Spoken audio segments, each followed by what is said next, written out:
நினைவுபடுத்துவதற்காக ஒரு சில செய்திகளை மட்டும் நான் இந்த இடத்திலே நினைவுபடுத்துகிறேன். நான் சொல்லக்கூடிய ஹதீசுகளை மிக ஆழமாக, மிக அழுத்தமாக உங்களுடைய உள்ளத்திலே நீங்கள் சிந்தித்து பார்த்தால் ஜமாத்துடைய தொழுகை எவ்வளவு கடமையாக நபிகள் நாயகம் ஸல்லல்லாஹு அலைஹி வஸல்லம் அவர்கள் இந்த சமுதாயத்திலே வலியுறுத்தினார்கள் என்பதை இந்த செய்திகளின் மூலமாக நாம் அறிந்து கொள்ள முடியும்.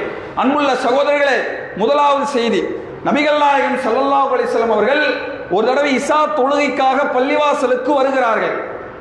வந்து பார்த்தா பள்ளிவாசலில் சில மக்கள் இருக்கிறார்கள், சில மக்கள் இல்லை.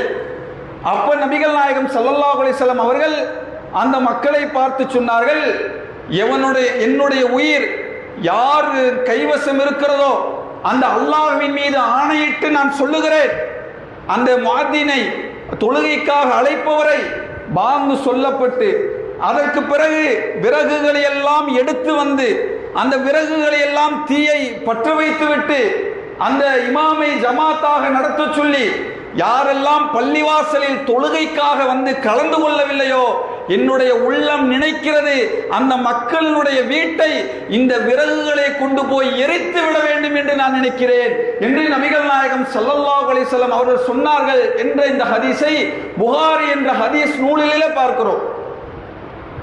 அப்ப சிந்தித்து பாருங்கள் அன்புள்ள சகோதரர்களே, எந்த பாவத்தையாவது அல்லாஹ்வுடைய தூதர் எத்தனையோ பாவத்தை சொன்னார்கள், புறம் பேசுறத சொன்னாங்க, அவதூறு பேசுறத சொன்னாங்க, விபச்சாரத்தை சொன்னாங்க. எந்த பாவத்தையாவது நபிகள் நாயகம் ஸல்லல்லாஹு அலைஹி வஸல்லம் அவர்கள் இவ்வளவு தூரம் கண்டித்த செய்தியாக உங்களால் பார்க்க முடியாது. இன்னும் சொல்ல போனால் நெருப்பு என்கிற தண்டனையை பொறுத்தவரை அல்லாஹ் மறுமை நாளில் தனக்கென்று அடியார்களை நரகத்தில் இருப்பவர்களைத்தான் நெருப்பையிலே அல்லாஹ் ரப்பல் ஆலமீன் அவர்களை வேதனைப்படுத்துவான். அது அல்லாஹ்வுக்குரியது நெருப்பு என்கிற ஆற்றல் என்று அல்லாஹ்வுடைய தூதர் சொன்ன அதே நேரத்தில் அல்லாஹ்வுடைய தூதர் நினைத்தார்கள், யாரெல்லாம் ஜமாத்துடைய தொழுகைக்கு பள்ளிவாசலுக்கு இமாம் நடத்தி கொண்டிருக்கும் பொழுது அதை சட்டை செய்யாமல் அலட்சியமாக அல்லது வீடுகளிலே தொழுது கொள்ளலாம் என்று யாரெல்லாம் நினைப்பார்களோ அவர்கள் வீட்டுக்குள்ளே இருக்கிற பொழுது அந்த வீட்டை நான் நெருப்பால் எரிக்க என்னுடைய மனம் நினைக்கிறது என்று சொன்னார்கள். சகோதரர்களை நான் கேட்கிறேன், ஜமாத்துடைய தொழுகை அல்லாஹ்வுடைய தூதர் இவ்வளவு வலியுறுத்தி அந்த வீட்டை நான் நெருப்பால் எரிக்கிறேன் என்று எச்சரிக்கை செய்தார்களே, அந்த நபிமொழிகள் நம்முடைய உள்ளத்திலே எவ்வளவு ஆழமாக பதிந்திருக்க வேண்டும்? அவ்வளவு ஆழத்தோடு பதிந்திருக்கிறதா?